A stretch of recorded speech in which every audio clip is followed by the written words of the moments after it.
Welcome to the Otherworlds, where we talk to authors of fantasy, supernatural, and paranormal stories. Let's open the portal and meet our guest.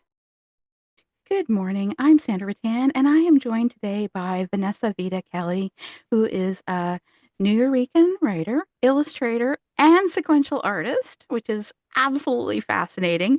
And this is, I believe, your debut novel, correct? When the Tides Mhm. Held the Moon. That's right. And not only did you write this story, you illustrated it. I mean, that is, I didn't actually know that when I was reading the book. And I was looking at, I was like, oh, these are so incredible. I'm going to have to like look at the front, copyright page and see who the artist was. And it's you. How fascinating. How does that feel to be both the artist and the author and have your debut book coming out? That, it feels a little bit like being a clone of yourself, like you've been split down the middle and you have to sort of, you know, have your like occupation divided down the middle. It's like I'm an author, but I moonlight as an illustrator. Like it's not even like that. It's literally like contractually, I am two different people. Like the book was acquired and all of all of that paperwork had me as the author, but in order to also do the illustrations I had a separate you know task order, like a work for hire thing that brought me on board as the illustrator. So I feel like even just the way I am captured on paper for all this is very like indicative of how it feels.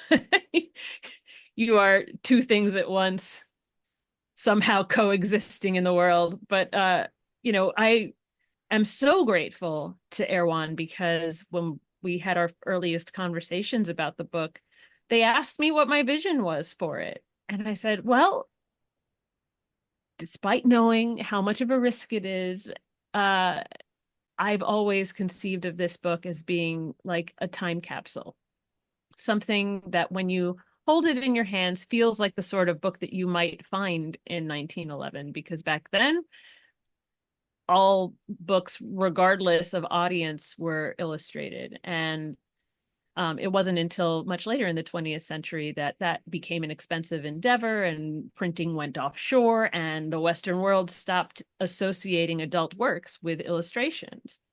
So, you know, part of my mission was to like essentially show that there was a market for this kind of work and that grown-ups are just as receptive and eager for visuals in their books than kids and teens.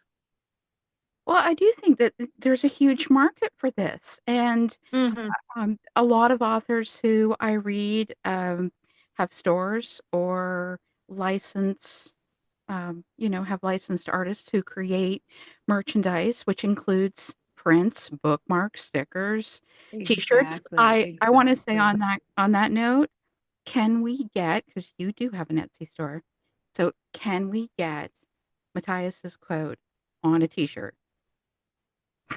Oh gosh, I have oh yeah, I would love that.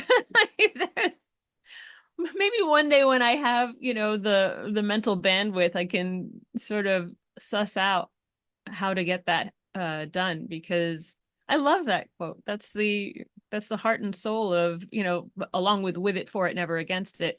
Ain't no being free on the outside if you ain't free on the inside is the like the pulse of the entire novel. I would love to have that on a t-shirt. So would I mean, I would love to have with it for it, never against it as well, because it's such a great statement. And I'm totally throwing all my questions out of order here. So just Oh, sorry. no, no, no, you don't need to apologize. I like to like kind of go with the flow, but like, but when I was thinking about this with when I was looking at your Etsy store, I was thinking like there's just so many great quotes, but I really was thinking about that quote and I was thinking, um, we really need more loyalty in our world today, don't we? And also, there's this incredible sense of belonging. And I feel like this story, I know that you described this story as an American fairy tale, a queer Mm. historical romantasy. But it's also this incredible story about a journey of self-discovery and self-acceptance. And I wondered where that aspect of the story came from and how important it was for you to address that, particularly, in this day and age where, people seem to be so fragmented. I feel we Yeah. should be more united than ever, and capable of Mhm. interacting with everyone, and yet we seem to be not. Getting shoved, pushed into corners. Yeah. Not- Um, the interesting thing about writing a historical like this is so it was conceived during the pandemic, during the first Trump presidency, and I was working for the federal government as a contractor, and it was rough to see the rhetoric and to float uh, the requests of can we include pronouns in our signature blocks and and to be said maybe in 4 years, you know and I feel like this business of self discovery and self acceptance, one of the things I see on the internet all the time is, in this, with every person who, condemns a, scapegoat, fill in the blank, um, is just a, like, it's a symptom of this digital segregation that we uh, live in, this isolation we have to people who are not like us because the algorithms have figured out that we don't want to mix. And as a result, it becomes that much easier to impose uh, like qualities and negative traits and to vilify people that we don't interact with. Um, and I think that is part of how we got down this road. Um, of course, this isn't the first time. And going back into history and seeing the ways, you know, not just segregation but industrialization, things are changing very, very rapidly at the turn of the 20th century. There are similar conditions in place. We have a society that is rapidly changing, and people who have a stranglehold on a sort of very conservative social and cultural structure, and then a counterculture that was in existence along like the Brooklyn waterfront and various, like little pockets across the United States, I'm sure, but especially in Coney Island and in places where there was no place to isolate yourself. You would, if you were an immigrant, you were getting thrown into the hodgepodge. And yes, there were certainly neighborhoods that were predominantly one, ethnic background versus another, but in places like the Lower East Side, in places like Coney Island, what you had were just cultures blending and discovering that in spite of linguistic differences and differing cultural backgrounds, survival was dependent on just opening your heart to your neighbors. That is something that was shared with me by the Tenement Museum when I was doing my research into the story. It was just like, yeah, you'd have these people sharing a single building, like you'd have a Polish family here, a Jewish family there, an Italian family here, and nobody could speak each other's languages, but like, this family is missing its patriarch, but this family has one. And so, the dad from this Polish family will come down and teach the son of this, Jewish family or Italian family how to shave, you know, share food, things like those small acts of kindness wind up, you know, just cultivating understanding across cultures in a way that I think in our modern era we have, like we have the access to it, but unfortunately, through whether it's like the consumerism that drives algorithms and whatnot, like, and the monetization of hate and the attention and the clicks that you get from putting up negativity, like we've lost sight of the fact that at the end of the day, we all need each other. And the way we treat the most vulnerable among us does come back to affect us. And so even though I didn't realize I was writing such a um I guess relevant novel at the time I was writing it, I'm grateful that I did. And I think, well, I hope that people who read it come away with slightly more empathy for those who, live in the margins. I found myself thinking about the sideshow a lot, and I mean, obviously, it's a big part of the story, but I think that we've had such a skewed perspective, perhaps, of sideshows and that part of our history in terms of just looking at them as bad and exploitative. And Mm-hmm, mm-hmm. what I had never thought about before was the found family that existed for people who were basically shunned or ridiculed or rejected by everybody else.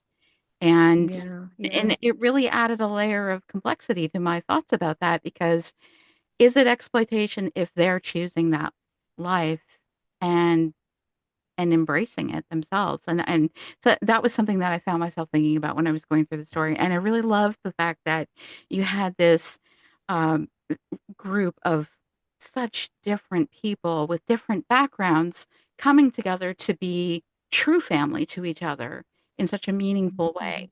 And it's and I was wondering, like, was that part of the, you because you're referencing how things were changing at the turn of the century.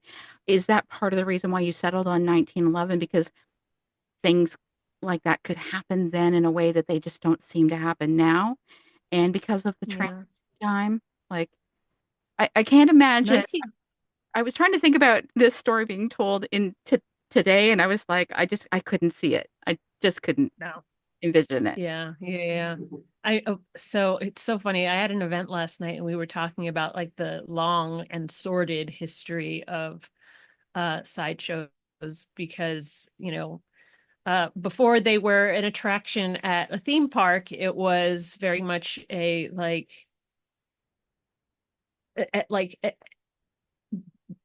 a really exploitative thing. It was a byproduct of colonialism.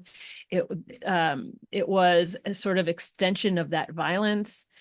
It was, taking someone who was other, putting them in front of people. Sometimes it would just be one person in a parlor and all of these other people watching.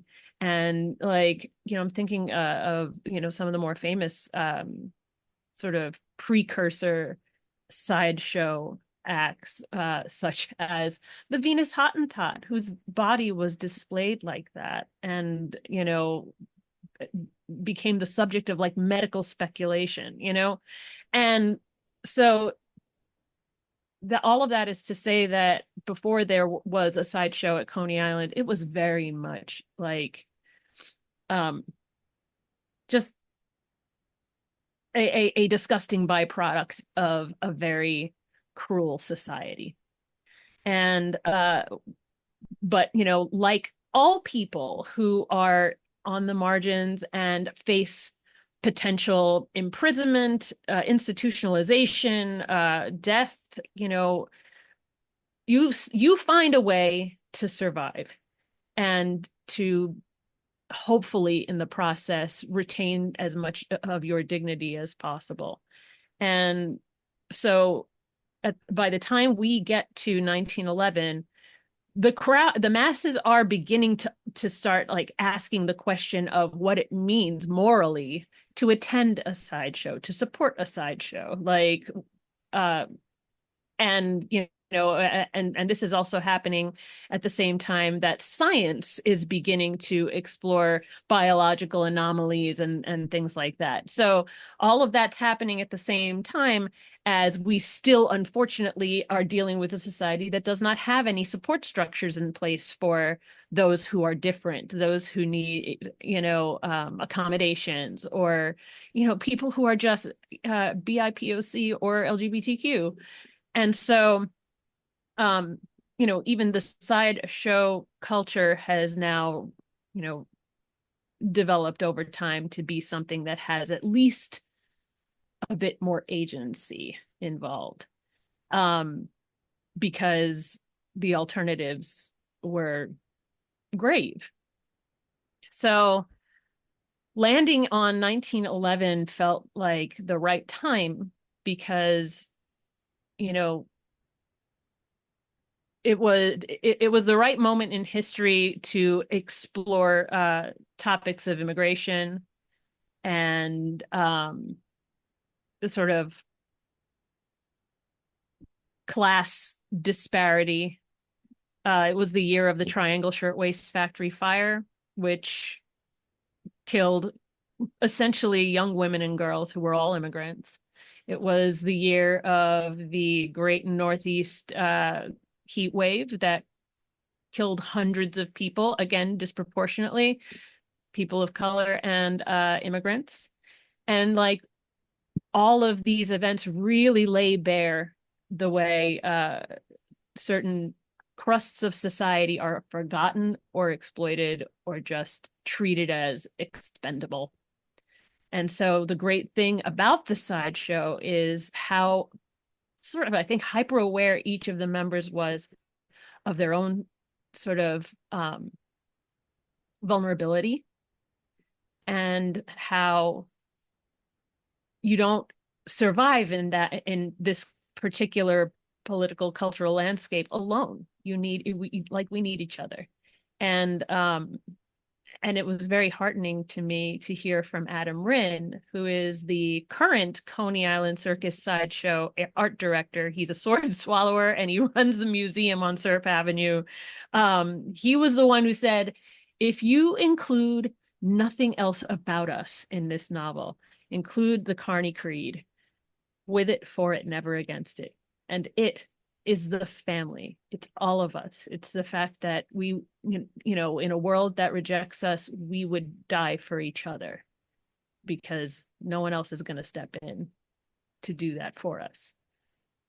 Yeah, that's a beautiful sentiment. And it's interesting in the story because although they have this, this creed that they live by, um, there's still this reservation on Emmett's part when Benny arrives, and he has some difficulty accepting a newcomer.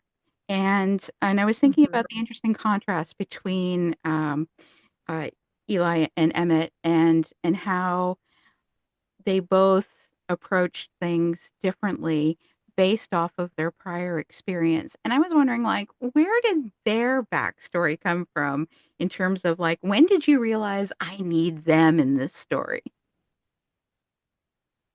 Oh, wow. So, so I guess I'll just like go through the genesis of their art. Um, there was a pair of Gaft conjoined twins. I believe they were German. And they took advantage of the fact that one of them was missing his leg to, you know, pretend to be conjoined. They were not even related. But the audiences bought it because that was before science had proven that all conjoined twins had to be identical. So they got away with it. And I was like, what sort of circumstances, what additional circumstances would drive a pair of men to do something like this, to essentially portray themselves as being attached at the hip? And at that point, I already sensed that Benny might need something beyond Rio to show him that he's not alone, that despite, his inability to see others like him, there's a pair right in front of his nose. And Benny's own, like, I guess, preconceived notions prevent him from really seeing them for who they are until it like snaps into place. With regard to Emmett being himself like a bigot and, you know, struggling with his own preconceived notions and stereotypes and whatnot. Like I wanted an opportunity to show that good representation does not mean saintly representation, first of all. And second of all, I have known plenty of, people in queer spaces who, I mean, if you ask them if they're racist, they'll say no. But through whatever, their whatever beliefs sort of leak out, you get the picture really quickly that there is still suspicion there, and that for better for worse, they are participants in a racialized world, and it rubs off on you in ways that you don't even notice as they're happening, um and with with Emmett and his you know encounter with some extreme violence in his life because he's different. I think what he worries about most, and he chalks it up to wanting to preserve the show and whatnot like that. I think part of what he worries about most is like, again, drawing more of that um sort of like racialized attention to the troop. It's almost like we've got enough weirdos here. Like, Yeah, you can almost and sympathize a little bit in the sense that there's so much fear. yes, he is completely uh governed by his just like suspicion and his scarcity mentality. And that's not unlike, you know, many of the folks sort of in charge today. That's not unlike the rhetoric that they're talking about. It's like if you let these people in, then, there won't be enough to go around. Meanwhile, where is that wealth and power and protection and representation concentrated? And so I wanted to sort of have like a little microcosm of that, present in the menagerie to show that, you know, even in this safe space, they're still grappling with their own, um, like biases, and how can we then model a scenario in which somebody who, for better for worse, has been cultivating a fear of, a non English speaking Puerto Rican man, like, um, or rather an English speaking Puerto Rican man, um, how can I model someone who like gets themselves out of it? Like, how do we puncture those biases when we're alone in a room together with them? I don't know if that makes any sense. No, I It's think that just, yeah. I think it does because like his journey, although he's obviously not the primary character, he's not our protagonist, but his journey is so beautifully and subtly woven in throughout the story, and of course, it intersects with Benny's. But I also just felt that it's very real because I tend to try to view allyship as a journey and a path rather than as a Mhm. destination people have arrived at, because at any moment you can veer off the path and you can make a Yeah. mistake or you can realize that you weren't aware of something that you need to learn more about to change your perspective. And I think about this a lot with Exactly. ableist language because there's Mm-hmm. people Mm-hmm. use ableist language all the time, and it doesn't, and it rarely gets called out because um, it, well, for all kinds of reasons, it rarely gets called out, and it becomes Yeah, complicated when yeah. people are marginalized in more than one way. So, Mm-hmm. how do you Quite, call yeah. out a person who is gay and also a bigot? Like, and you're dealing with Yeah. that in this story, but in such Mm-hmm. a real way, and touching on how he learns and grows in his journey to move forward, as and then how that intersects with Benny's arc, and without giving any spoilers away, Yeah, what yeah, all yeah. happens in the story. I mean, I loved that because I think it also just shows that it people were so quick to block, and sometimes it's Yeah. needed, but sometimes the thing to do is to give people an opportunity for dialogue in which they can learn, because our society has Mm-hmm.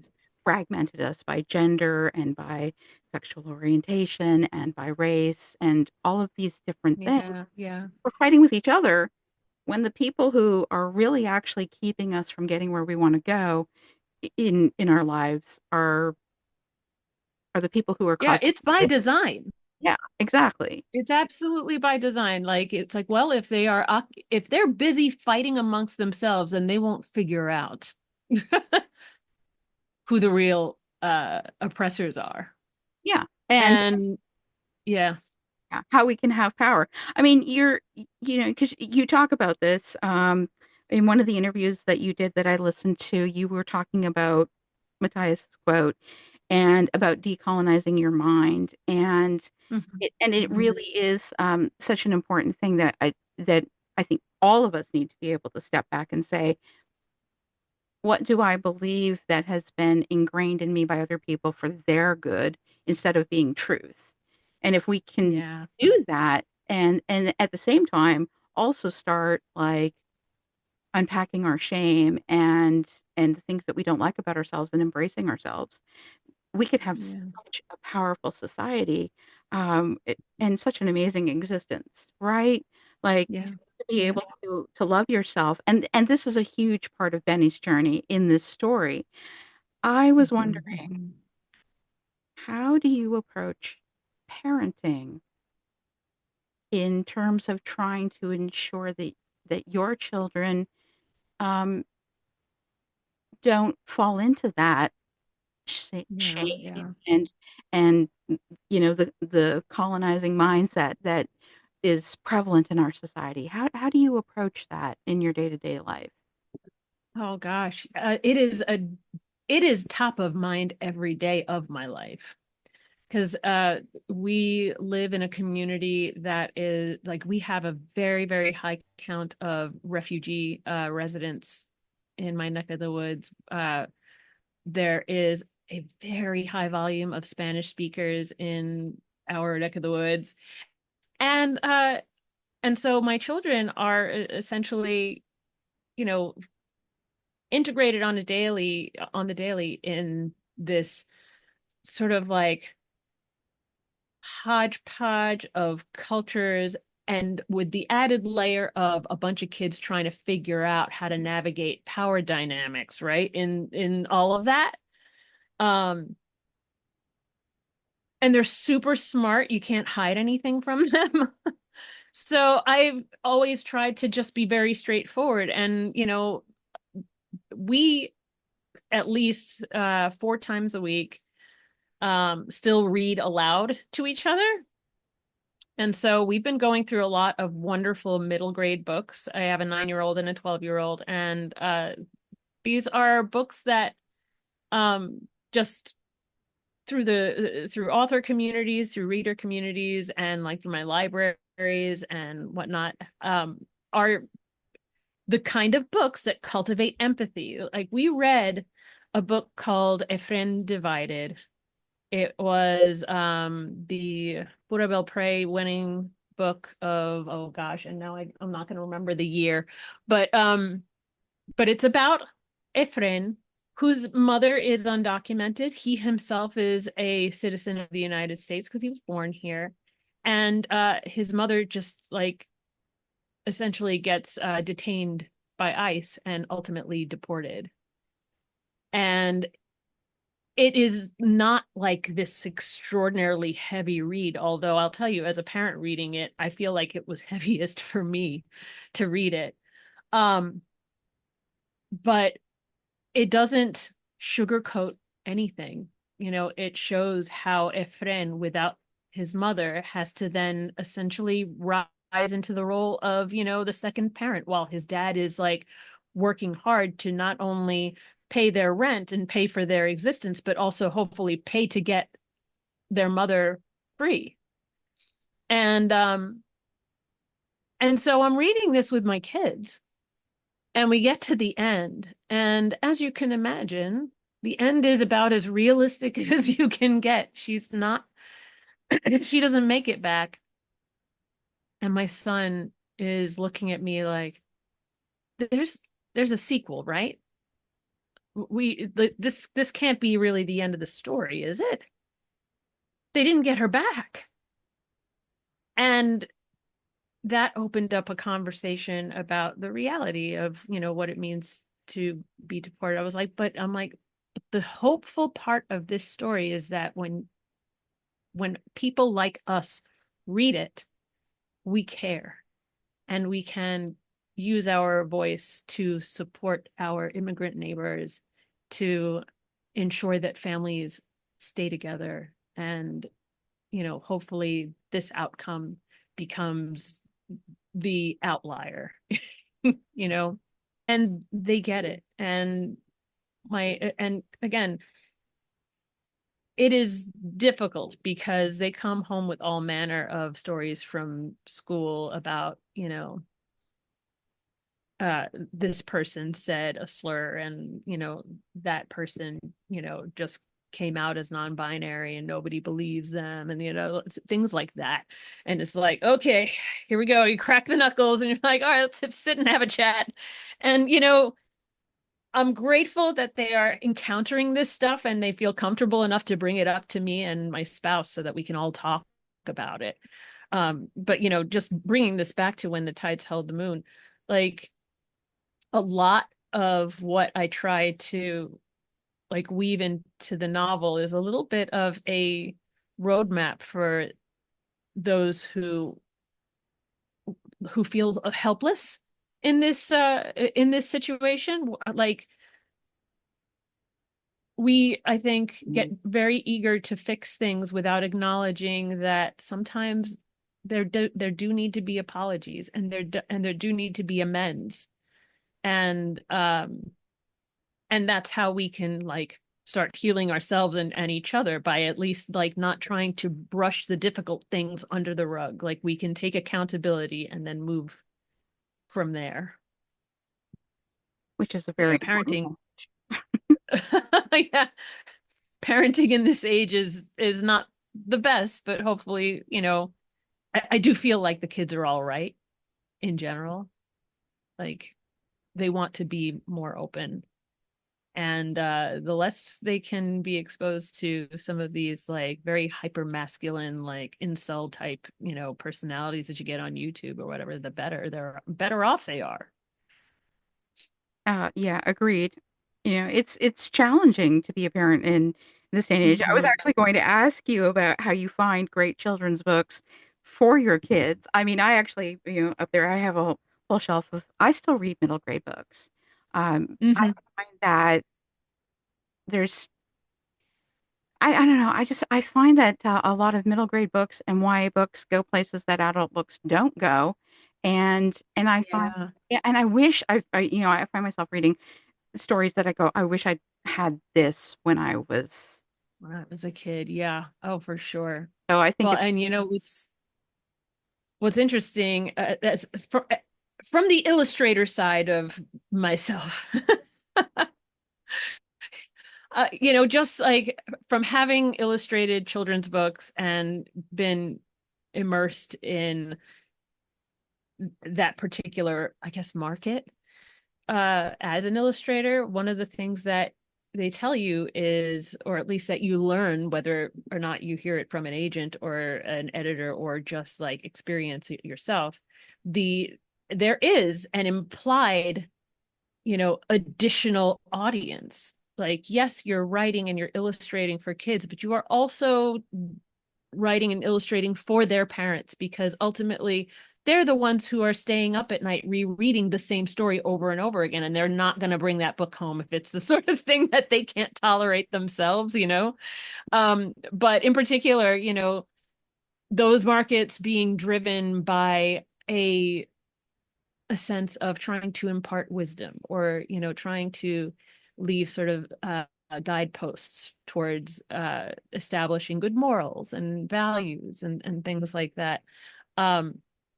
I think middle grade and YA are extremely potent avenues for some of the best messages to reach kids, which is why it's heartbreaking to see, you know, um, the larger like bookstores like Barnes and Noble pull away from really supporting diverse voices in those target audience markets.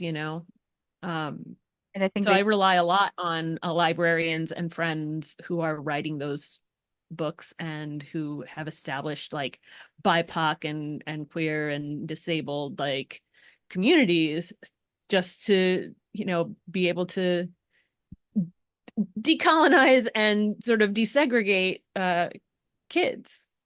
well, and I think that they just shut down recently their YA book club. There was Yeah. some discourse about that. And I mean, to me, it's like, as booksellers, as people who are passionate about stories, we should be leading the way, not following the market. Like, Yep. we can Mm-hmm. cultivate the market. And and so I just think that those stories are just so important. So it's Mm-hmm. great hearing you talk about their value for you as a parent. I'm past that stage now, but I was thinking about that. And I was also wondering, since you have two boys, did they influence you when you were creating the character of Timmy? Oh yes, Timmy is Timmy is a complete composite of both my kids. I mean, down to the like figuring out how to be in places they're not supposed to be, and you know stealing things off the shelves, climbing the shelves, but also being little sponges and absorbing all manner of details that you don't think they're paying attention to, such as what happens in a certain scene when Timmy is able to like snatch a the name of a deity out of thin air, and Madame Navia practically keels over in shock. Like that's definitely my kids. Even the little like uh the little speech impediment that Timmy has was like modeled after Collins. He's obviously he doesn't go looking for things anymore, but it sure was cute while it lasted. Yeah, I actually love that element of the story. I used to work with children with speech impediments, so Oh yeah, wow. I worked in special education for quite some time. So yeah, so I thought he really resonated with me. And then I was reading, like, in the epilogue, and about what became of him later in life. And my stepson used to climb everything, like at the playground. He was more comfortable 20 feet in the air, hanging off Yeah. the playground equipment, giving us panic attacks, but he was Oh, perfectly for fine, sure. right? Like that, yeah. And I was thinking, oh, you probably have a child like that. I'm so sorry. Oh my gosh, you nailed it. You know how they have like these, gosh, these trampoline parks that are also like a ninja warrior thing, like, and they're attached by just like a little chain to the ceiling, and they're just hopping like across a catwalk. And that's my eldest son loves to do that, and I do not enjoy watching it. Yeah, It is, yeah, it's rough. yeah, it's terrible. I'm not great with heights. I'm really, I mean, you know, yeah. Anyway, that just would not. I'm a coward. That's what I feel sometimes when I read stories. I related to Benny because I understood, like, I related to this whole idea of like, keep the image together, be Yeah. what is allowed and just barely Mhm. acceptable, and then as few people as possible are going to bother you. Like, I'm going to get through, Yeah. right? Like that was, that's what struck me when I find myself reading middle grade and YA books. I think like, oh, these characters have so much courage. But I really related to Mm. Benny in that it wasn't that he wasn't courageous, because once he found his way into self-acceptance, he did have His courage. courage comes out. Yeah. Yeah, which is wonderful. But I mean, I related to him in the sense of like going through that period in your life where it's like you're trying to keep everything in a box, and Yeah. yeah.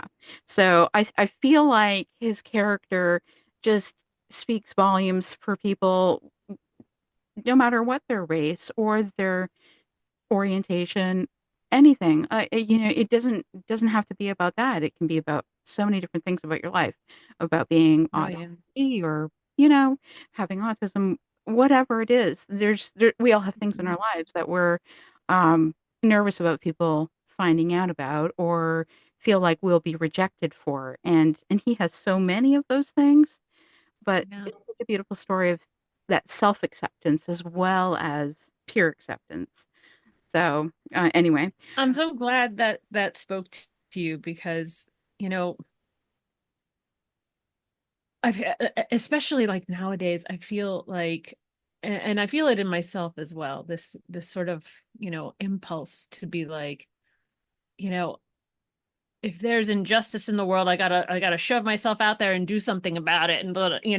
But really, if you don't have self-acceptance and self-love, and you are, you know, not granting yourself, a fair amount of grace, like you can be very easily just toppled in whatever activism you engage in, because the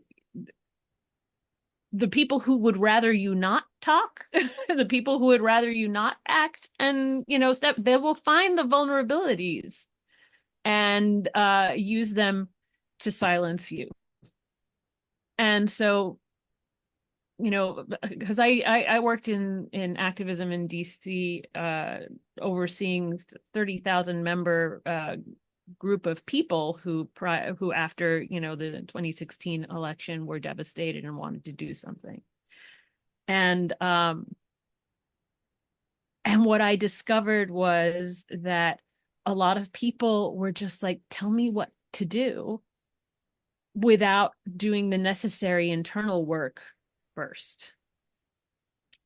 And it made their allyship very fragile.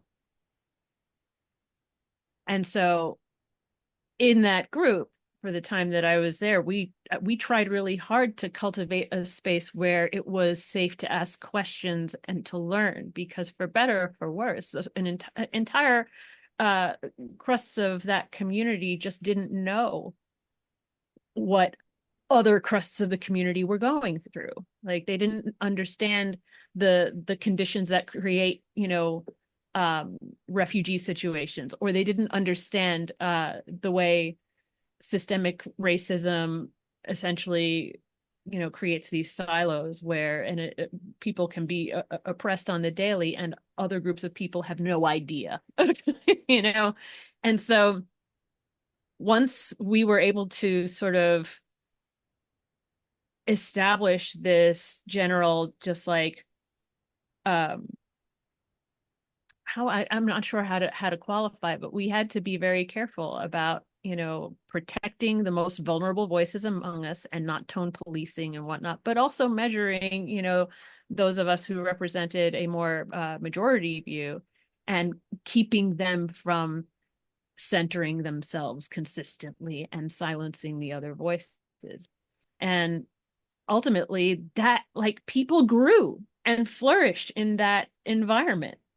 They began to see themselves more clearly, and as a result see everybody else more clearly. And that's why in the novel, like one thread that also sort of weaves itself throughout is this dichotomy between looking and seeing, where looking sort of leaves space for you to imagine or impose or construct traits and identities for somebody else, because you're too busy um, trusting your own biases and impressions to let that other person speak for who they really are. And you know Benny, for better for worse, struggles to see himself clearly. And but once he is able to sort of like confront the truth about himself and embrace it, and not see it as a liability or something he needs to hide, all of a sudden he becomes capable of the kind of allyship that he's essentially charged with in that encounter with the mermaid. Yeah, his journey is incredible. And that's so interesting about your role with activism because I feel like I could have a whole another interview with you about that, and which would be so important in this day and age, because it really is important that we all be responsible citizens. Mm-hmm.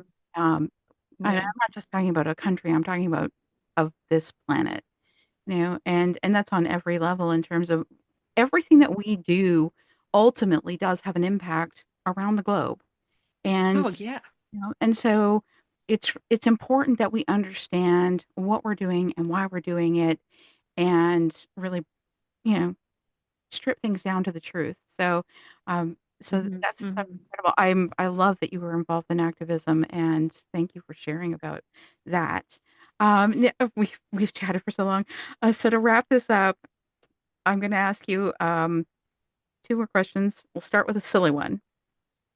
Okay, yeah.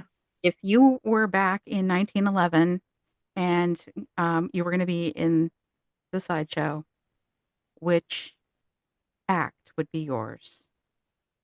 Oh gosh. Yeah, I think I would probably be an aerialist. I used to like I was a theater kid, and I used to dance quite a bit, and I just love what like I don't know if you're familiar with the sort of aerialist act where there are silks that are just like hung from the ceiling, and these people are capable of like wrapping themselves up and doing all sorts of acrobatics using these silks. And of course I would do it and I would die, but but if I had the wherewithal and the skill, I would like love to do something like that. I feel like it'd be so fun.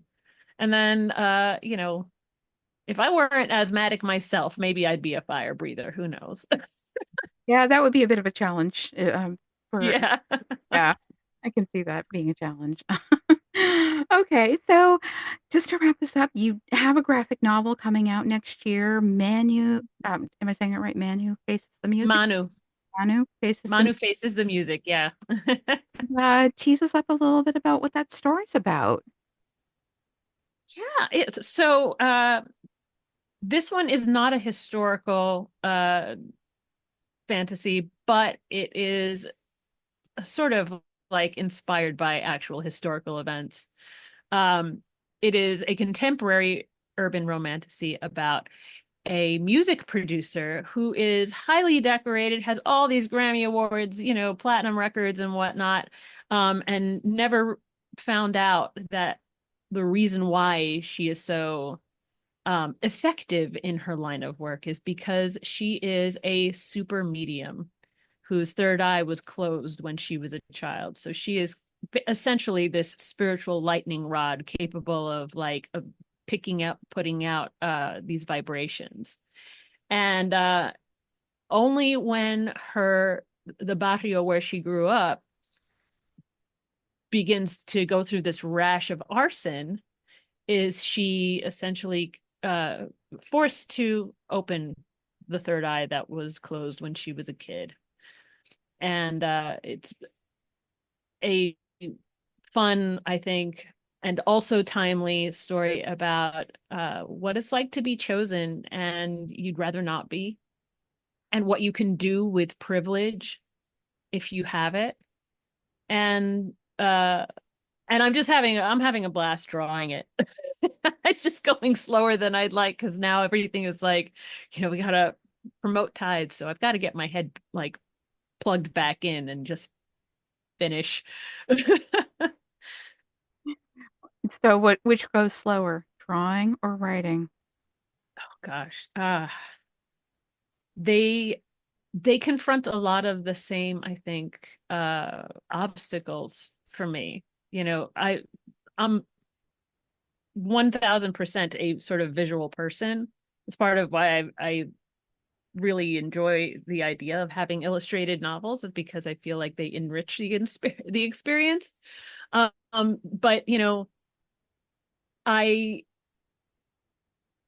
I feel like when you're wearing as many hats as one does when you're working on a graphic novel, I suppose that can certainly be a lot slower.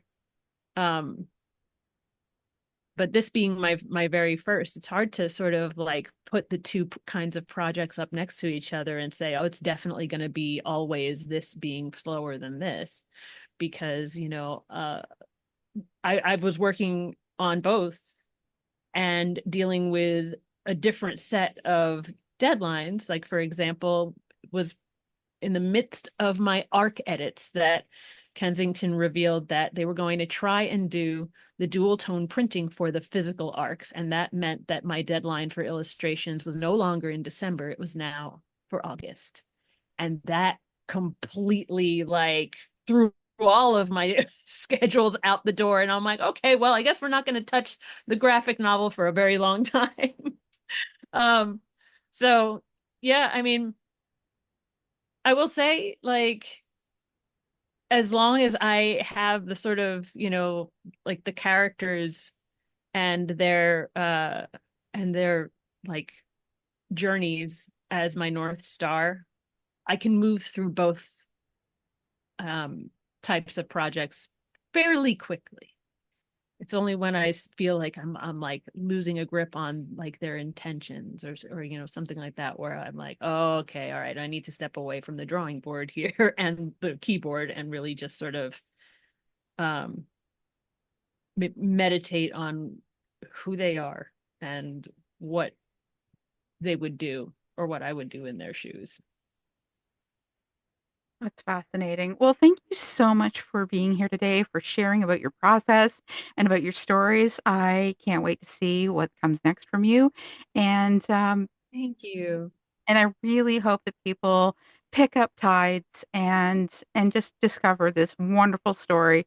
It's an incredible love story. And at one point I actually said to my Thank you. husband, I said, "Oh, I don't know if these two are going to get a happy ending." And I was like really stressing about it. Yeah, Oh yeah, my gosh. yeah. And he's like, That's really That's funny. I occasionally get like a text message in my DMs on social media from people who are like, "Okay, this is a romantasy, which means that there's a romance in here, and that means there has to be a happy ending." So like, I'm holding you to this, and I'm just like, "All right, just get to the end." Just well, it's funny because, people can think that way, but I've read books that have been described as romantasy that don't have happy endings. And so, but I also yeah. felt like I just felt that it was so anchored and realistic that I wasn't sure how it was going to come about. And that just really had me on the edge of my seat, like kind of like, oh my gosh, how's this going to go? Ah. And so I love that aspect of it. Just thank you so much Oh, for thank sharing your you. characters and your world with us.